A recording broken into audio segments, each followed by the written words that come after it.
before cakes, I was into theater when I was a young, my teens and early 20s, and then I quit theater and then did graphic design and cakes for years.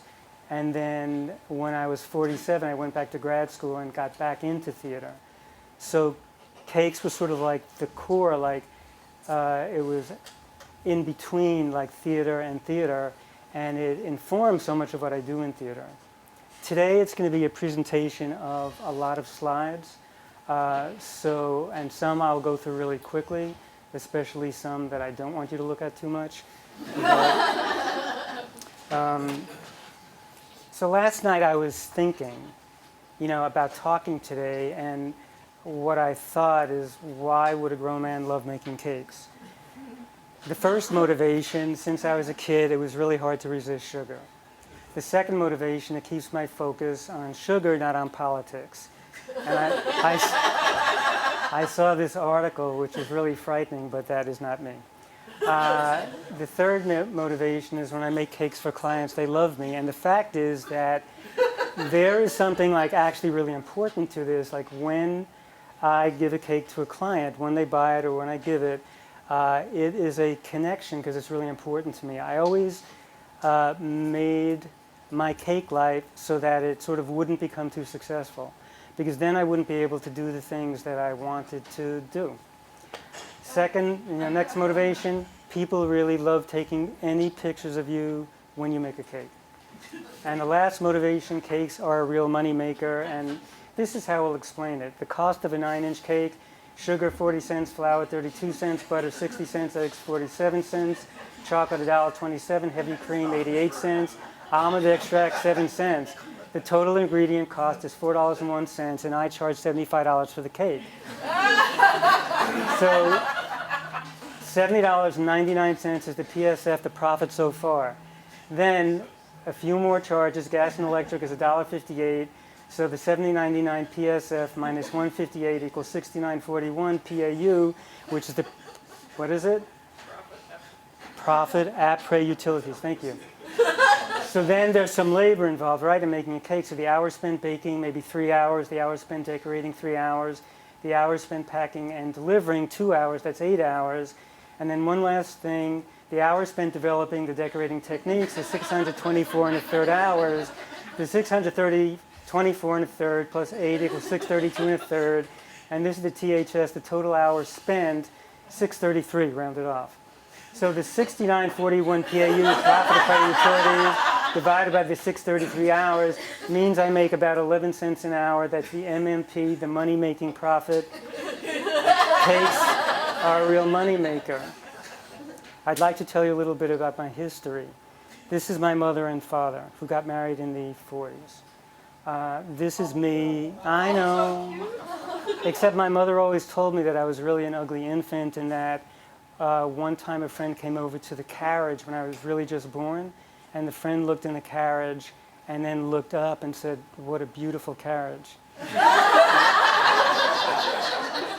This is really true. As you could see in my expression. I know. I got mixed messages as a child, which may be something about my creativity, like, you tell me, whose birthday is it?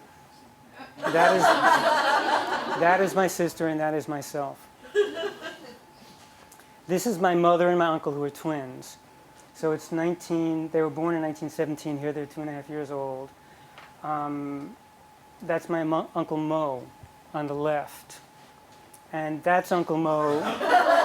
Uncle Mo was in the Catskills, and they used to have dress-up parties in the Catskills, and that's also Uncle Mo.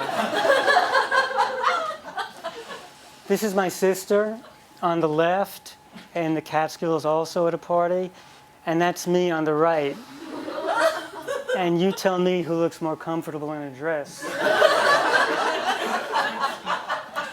The first decorated cake I ever did was in the shape of Ohio, because a friend I was working with said, "Could you make a cake in the shape of Ohio?" And he had friends coming in from Ohio, and he had seen some cakes that I had made at the very beginning. This is 1978 probably. And I said, sure, and I didn't really know much about Ohio, but I got from my World Book Encyclopedia the shape of the state, and I made a cake called a dacquoise, which is like a nut meringue, into the shape of Ohio. And I decorated, I put an apple tree on top, and I put fields because I lived in New York and I thought anything outside of New York must be a farming community. This is a cake I made. This is I guess in the early 80s maybe. And it was actually a painting that I had done, and then I made a cake of the painting, but it's actually not a real cake because it was for a magazine. In the 80s, I got involved with Radio City. The person who did the food there for all the talent, and they would have concerts there every week, sometimes several times a week. So anyone who could sing and who was famous came to Radio City, and I would make a cake for their opening night. So this was Iron Maiden, then Kiss, Kiss was a really disgusting group. I'd just like to say that. And this is for Liberace. I did many cakes for Liberace when he was there, and he was there for 2 weeks, at a time, 2 years. So I did like 24 cakes for him, 28 cakes for him. Most of them had piano theme. This was a cream puff candelabra, so it was about this big. And Liberace was very health conscious, and he never ate any of the cakes. So he would give it to people around, and he gave it to the stagehands, who unfortunately took the candles off of the cake and were walking around Radio City in really lewd positions. This is a cake I did at Radio City for Ella Fitzgerald for her 70th birthday. Then Diana Ross was there for a period of 2 weeks, 1 year, and I did many cakes for her. And this was a chocolate box. It's a box made from a slab of chocolate, and then I put the side of the box out of chocolate also, then make a cap, and then inside with chocolate truffles. And she was sort of taken with this, and she likes pretty things. So then in 1985, she called me and wanted me to do her wedding cake, which was in Switzerland, in 2 weeks. And I would like to just read. It seemed that this is from her book, once we had decided on the place, everything else, like preparing the invitations and finding the florist, happened magically. When I performed at Radio City Music Hall, there was a sweet baker who used to make me a special cake each night. I found him and commissioned him to make the wedding cake, a magnificent creation covered in jewels. So this is her story. This is mine. So I got a call when I was in the shower living in San Francisco. Julian and I were in San Francisco, and he said, Diana Ross is on the phone. And I said, very funny, but actually she was. And she wanted me to make a wedding cake for her in 2 weeks. And she was talking to me on the phone like we really knew each other very well, whereas in reality we had never spoken. And when she got on the phone, she said, hi, how are you? And I went, fine, how are you? Anyway, I had never really made a wedding cake before, and I was really frightened because I don't deal well with famous people, actually. But when she calls, then you sort of have to do it, right? So I did several cakes for her. I was going to meet her at Bob Mackey's studio in Los Angeles, but I sent her this letter telling her the things that I was thinking of for the cake. Her husband had climbed Mount Everest, and she wanted a cake that looked like a mountain. So I thought maybe, as I say here, maybe a Fabergé sort of cake, because I had done Fabergé egg cakes, one that could sort of look like a beautiful mountain. And I sent this very floriferous letter to her, which she ignored. And then she said that she had another idea. And because her husband had climbed Mount Everest, her idea was that we would get a Ken doll dressed in lederhosen, which would be at the base of the cake, and then the Ken doll would be like it's climbing up the cake, and then at the top of the cake would be a black Barbie doll.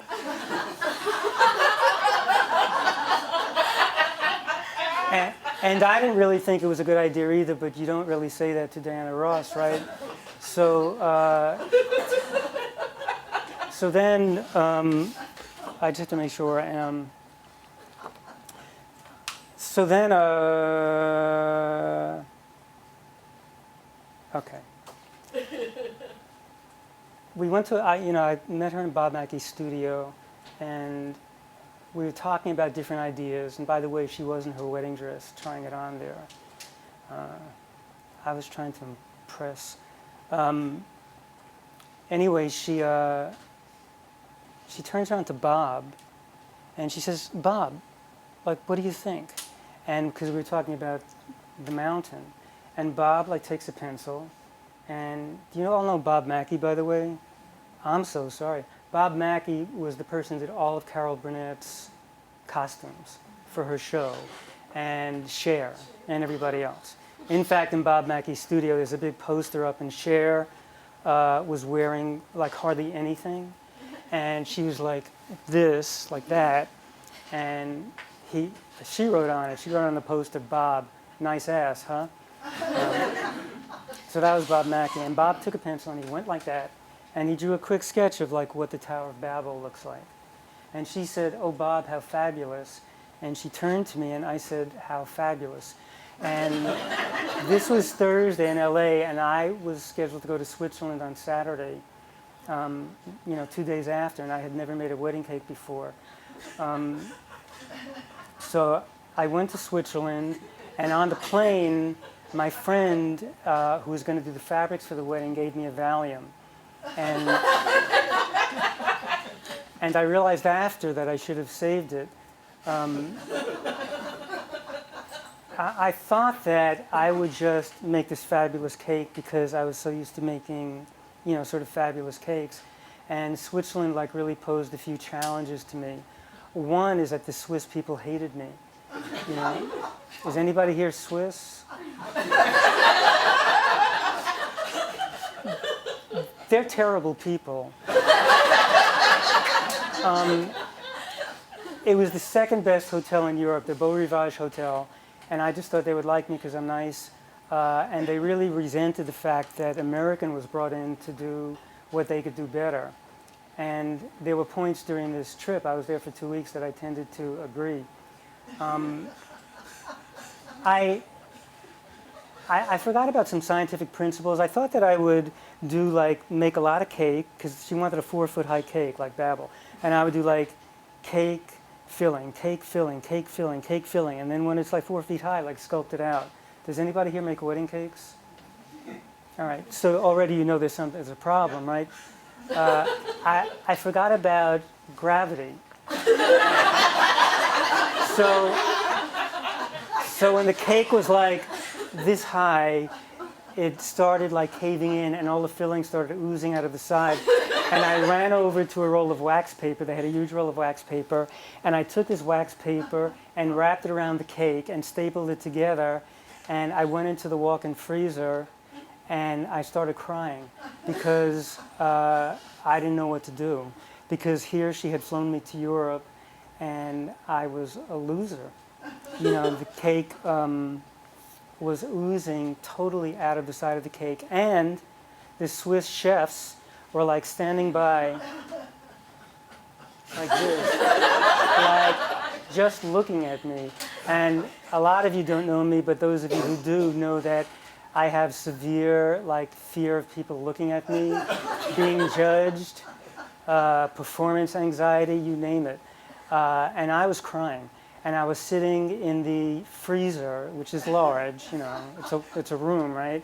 And there are all these Cornish game hens next to me, and I am crying with my cake, and I didn't know what to do, and I prayed, and I was not a praying man then. Cakes actually have taught me to pray, and I did, and I prayed for an answer, and the answer came, and it was sort of amazing. On the plane, I don't know whether it was before I took the Valium or after, but because I had experience in set design, I had made a ground plan of the cake. So this is what a Tower of Babel looks like in ground plan. And I got the idea that if the hotel had a carpenter, and since it was such a large hotel, that they probably did. And fortunately, the carpenter was not Swiss, he was French. So he was nice. So if he would cut out a piece of wood in that shape, and I would draw out the spiral,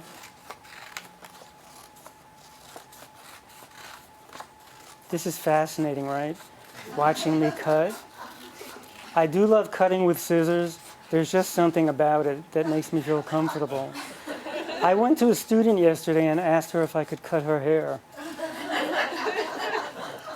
So you already see what's happening. Like, we took the piece of wood that he cut out, and then if you would raise it like this, it would become, I'll do it here. It would become like Babel, and then he gave it structure, and then he faced all of the sides, and then I had the cake shape, but without cake, right? So then, how could I have missed that one? So then, this was the cake painted in chocolate, but with nothing else on it, because I had to do like a surface of chocolate. And I mean, it gets looking better than this, but this was still okay. But meanwhile, word about this had gotten around the whole hotel. I don't know how that could have happened. I don't know, maybe the chefs, told people. Everybody at the hotel was watching me, so this is my Swiss prison. So I was decorating the cake, and the night before the wedding, I stayed up all night and was decorating this cake in this little room that they gave me. And then in the morning, I noticed the Swiss chefs were making something that looked really a lot like a wedding cake. And I said to them, "What are you doing?" And this is how the Swiss chef, the pastry chef, said, "We are making a wedding cake for Miss Diana Ross." And I totally freaked out. And as it turned out, what she was going to do, because she's like a fair person, she had seen the cake rolling through the basement the day before, and she thought it was a little yellow when I painted like white chocolate on it. So she was going to have the hotel make one cake, and then me make a cake, and then during the ceremony, the reception, they were going to slip her photographs, Polaroids, of each cake, and then she would choose. It really upset me for so many reasons that I can't really go into now. And they were very happy, the Swiss, because, they're Swiss. And their cake really wasn't so nice, but I was so intimidated by at that point, I really forgot so many things that I do on cakes that are nice. I just sort of went into like a stupor, which happens sometimes. It's also a running theme in my life that if I am too nervous about something, I screw it up. But in any case, it was coming along okay. And they took the Polaroids, and about an hour before the reception, her bodyguard, this big guy, comes up to me and he goes, "Cliff." And I go, "What?" And he goes like this. And on his hand, he had a chit sheet of how many votes I was getting and how many votes the Swiss cake was getting. And he said, "You're winning." I said, "Oh, good, thanks." And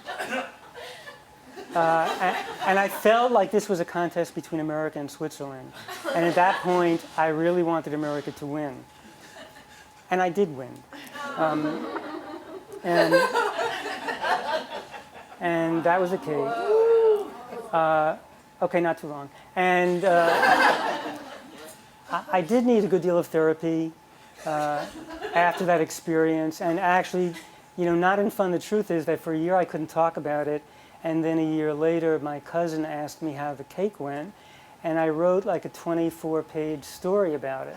And I'd never really written much before, but as I was writing the story, it was so painful that unless I made it something funny, because really it was, then I couldn't deal with it. And Julian always says to me that whenever I drop a cake, and you'd be surprised how more often than not it happens, take a picture now. Like, I've dropped cakes on the floor. There was a big cake I was making for an organization. It was like this, and it was on my little turntable, and I was frosting the cake with ganache, which is what I do in most of my cakes, and it slid off the turntable face down on the floor. And I was totally freaked out, and Julian said, "Let me take a picture." And he did, and the cake wound up being okay. I managed to take all the frosting off and refrost it, and it was really fine. I found that all the dramas that I've had over these things and other things really don't wind up being so dramatic. It was just me putting the drama into it. And sometimes drama is good on stage, but sometimes it's not so good. I could name every other situation except on stage when it's not so good. This is one of my favorite cakes. Do you get it?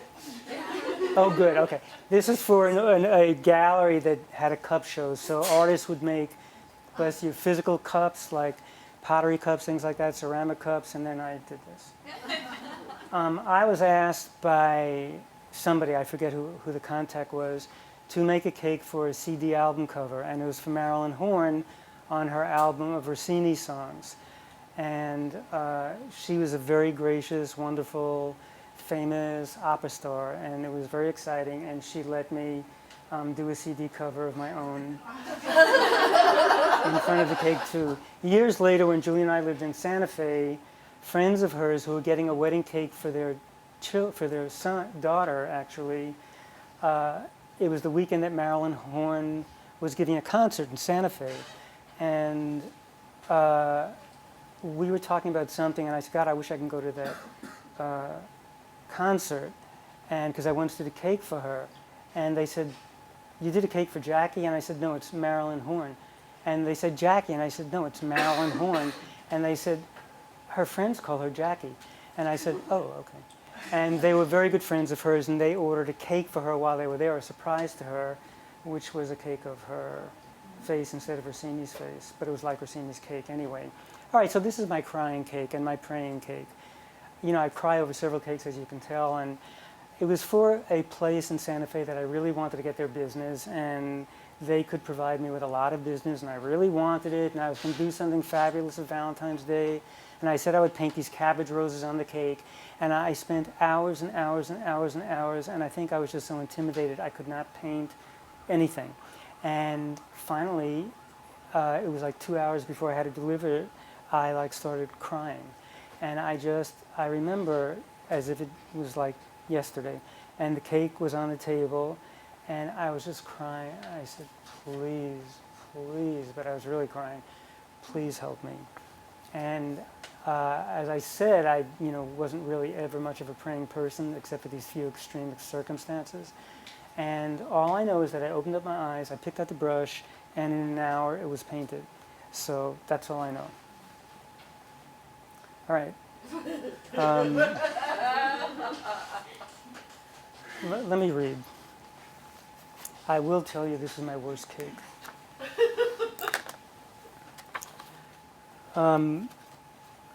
Sometimes, as this says, things are hard, and this is a really hard circumstance, and it's hard for me to talk about it. I'll just tell you about it, actually. I worked with this party planner, and he was like a nice guy, but he didn't really give much information. And he said that he had a client in Scarsdale that wanted a cake, and he wanted the cake to be like a diamond ring. And it was a jewelry store, and I said, I don't want to do like a diamond ring. The diamond rings are just so, you can't do it with a cake and make it look really good. I said, why don't I do like a hand, and then put a diamond ring on it. And I thought that was a good idea, and the cake was for like 150 people. And he said, okay. Sorry. So I started making this cake, and I have to say that at that time in my life I was drinking, and I baked the cake, and it was fine. I did like a rectangle, and then I was going to cut the hand out of it, and it was okay. But my friends were over, and I had a few glasses of wine, I don't know, 3, maybe 4, and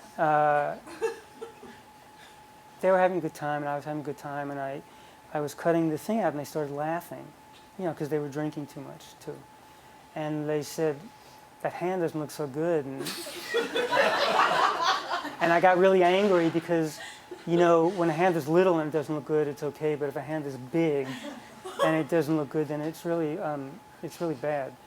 And then I don't know if it was Julian or my friend John said, it looks arthritic. And I tried, cake you could sort of move around, like clay and I tried like shifting this one really arthritic finger, the others were sort of okay around, but I couldn't do it very well. And I thought, if I go to sleep now and I wake up in the morning, and put some glitter on it, it'll be okay, it'll be fine. And when I woke up, when the room light was really bright, it was really bad. It was very, very bad. And I put glitter on it, and that didn't help. And usually when I deliver a cake, I like stand there and like wait for them to say something nice.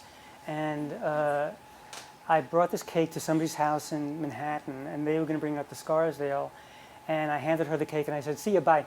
And I just walked out, and I got like nervous, and sure enough, like a half an hour later, this woman from Scarsdale called, and she said, "We're not going to accept this cake."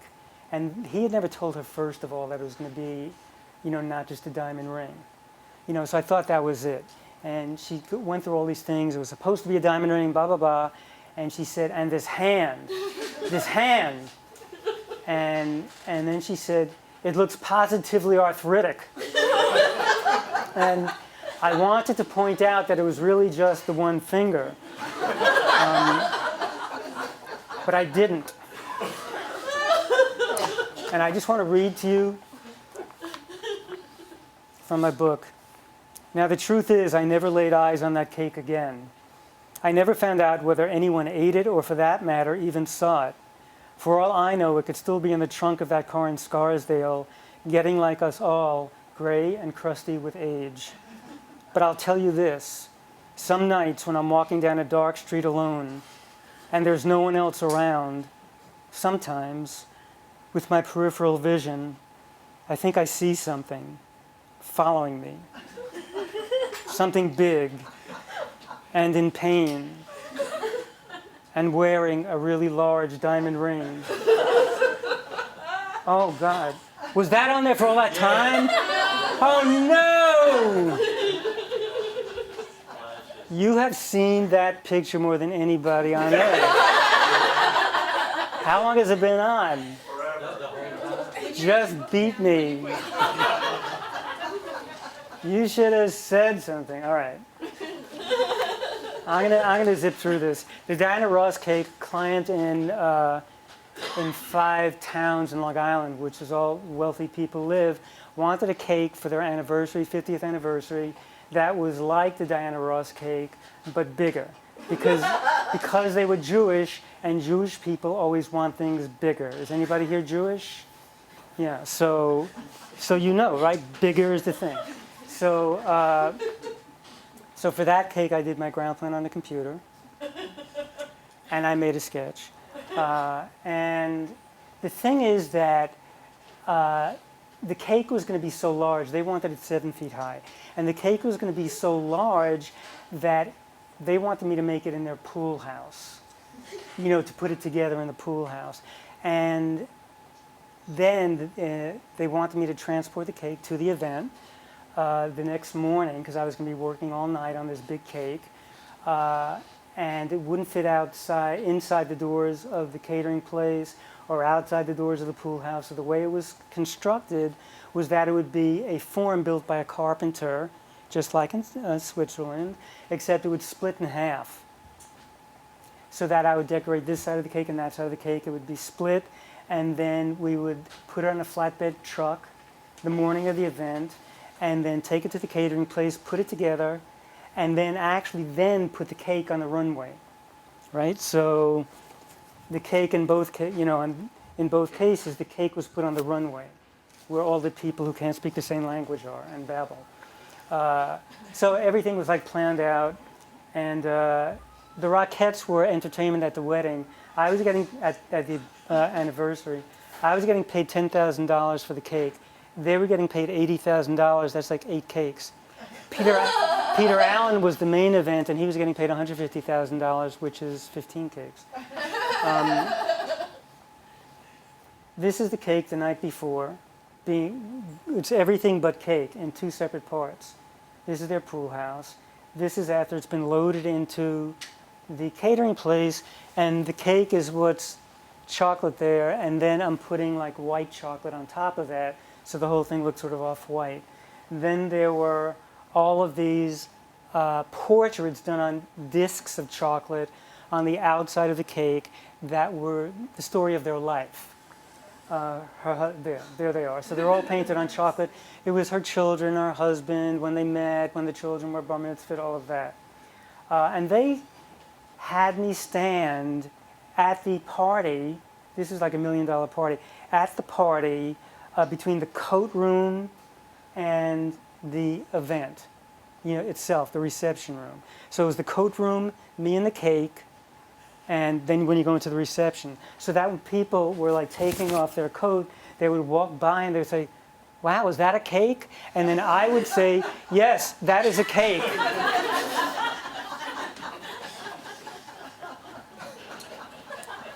I actually had a good time doing that.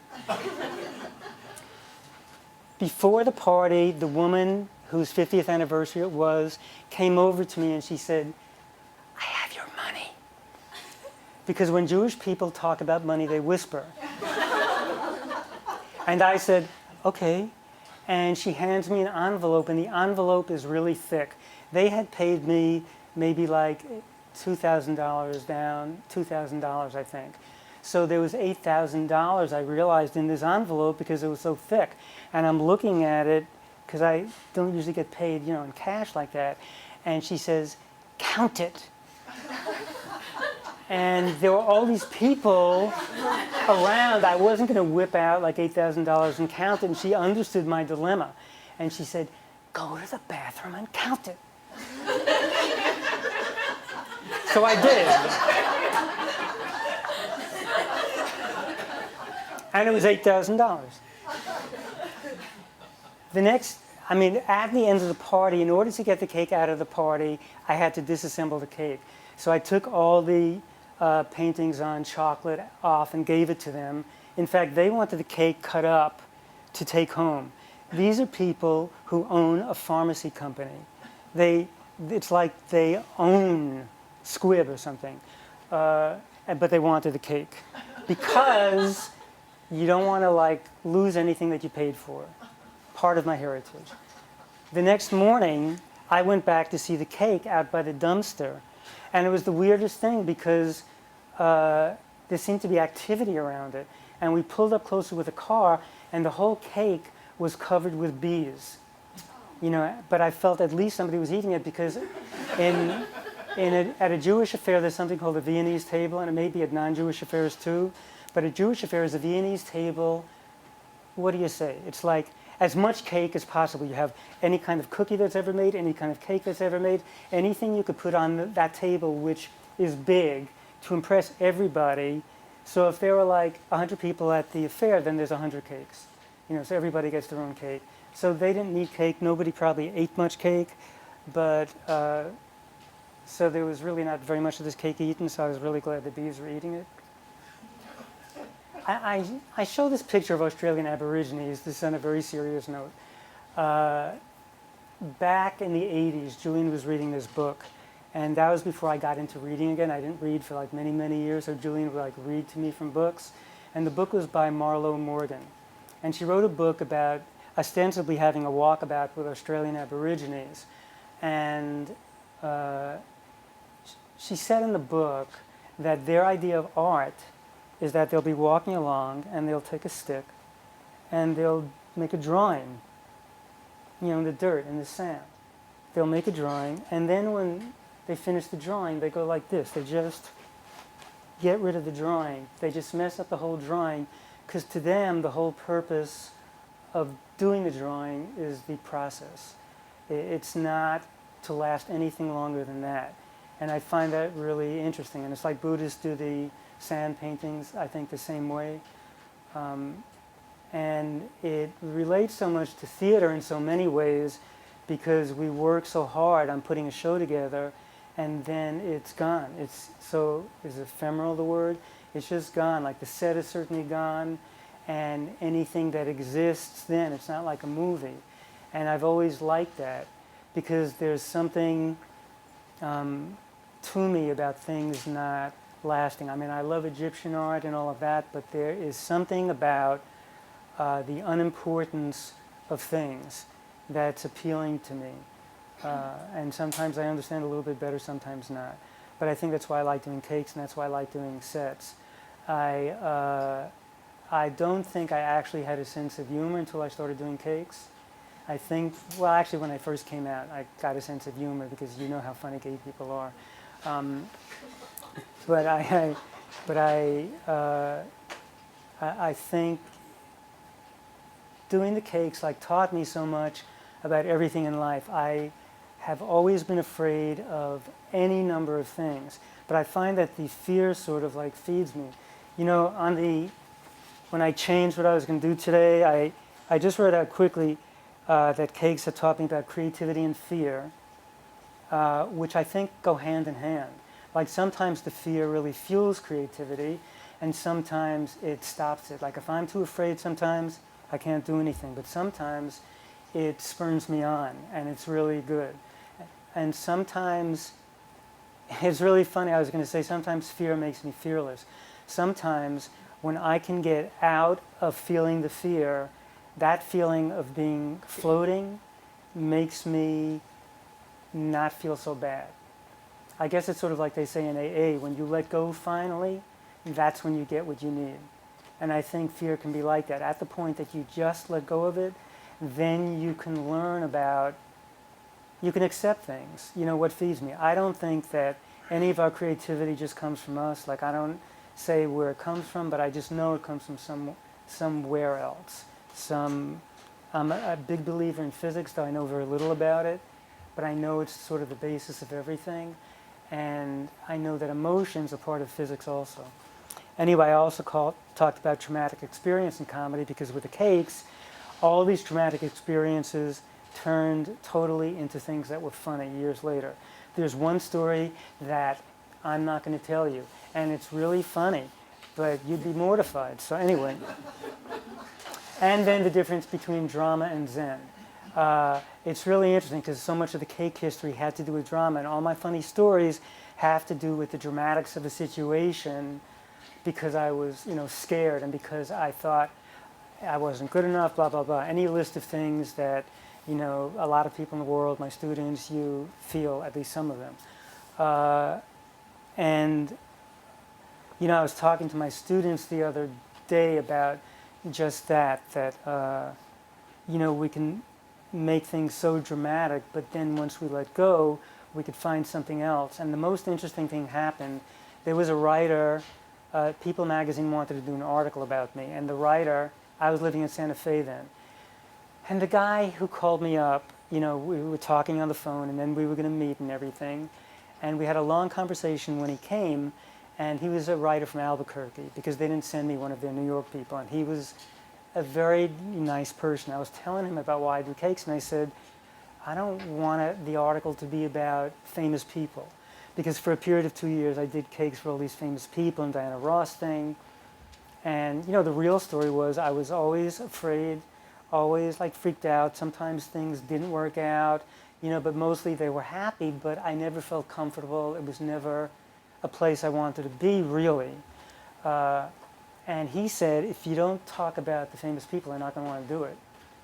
And I said, okay. So I wasn't stupid, but as I was talking to him about why I did cakes, he said, he may have been crazy, but I really liked the comment.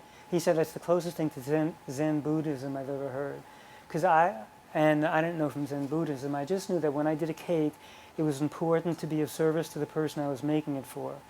Because that was the only reason, in a way, that I was doing it, because it was the one way in my life that I knew how to give. Even now, with set design, I really like doing it a lot, but cakes are something that for some reason touches people. So it was really powerful. I could really make people happy. And the money became much less important, and that's why I didn't make it a business, per se, because it would have killed everything I was wanting to do. And it wasn't that I was this fabulous person.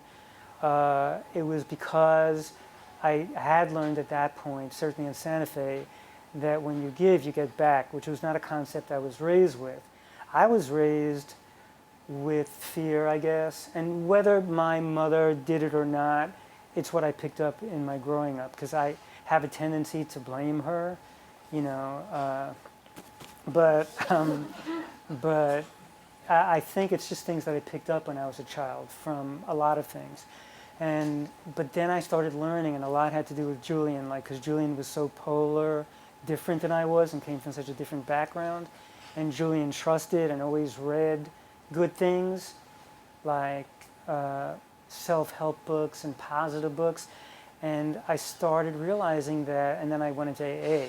And AA teaches you, certainly, that when you give is the only way you can get anything back. And I learned that lesson well, and it made me feel good.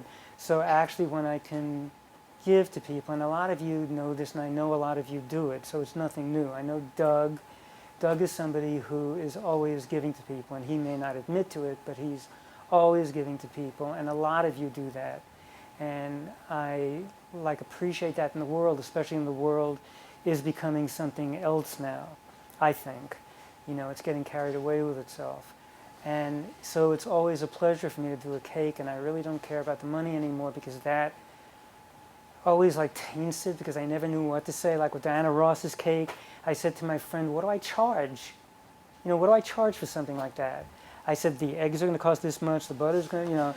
And he looked at me and he said, we are not talking butter and eggs here. But that's sort of what I wanted to talk about, because it didn't seem fair to me otherwise. You know, like, why should I charge her more than I should charge you, you know, or you? And so I don't know. So that's the one thing that I don't need to get money from anymore. So it's a pleasure, you know, and that's why I love to do them, painting them. I don't know if we have time for me to paint a cake, but I'll feed you cake. That's why I love painting them too, because I learned how to paint on cakes. Because the process of painting on the ganache, on the cake that I do, is to me the most beautiful feeling in the world. When the brush touches the ganache, it's just beautiful. And it made me really love painting. And I said, there was a student in my class the other day, and he's terrified of drawing. It was Bat Boy. And he's terrified of drawing.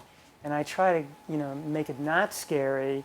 And I said, Russell, try this, like just at night, take the pencil, a soft pencil, and just gently go over the paper and get into how it feels.